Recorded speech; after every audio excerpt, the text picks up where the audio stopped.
30ویں روزہ کی دعا۔ بسم اللہ الرحمن الرحیم۔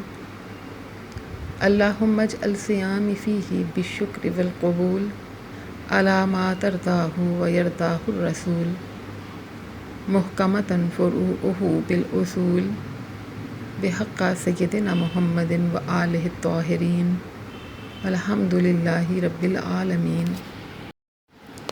ترجمہ: اے معبود، اس ماہ کے روزوں کو پسندیدہ اور قبول کیے ہوئے قرار دے، اس صورت میں جس کو تو اور تیرا رسول صلی اللہ علیہ وآلہ وسلم پسند فرماتے ہیں، بواسطہ حضرت محمد صلی اللہ علیہ وآلہ وسلم اور ان کی پاکیزہ آل کے، اور حمد ہے خدا کے لیے جو جہانوں کا رب ہے۔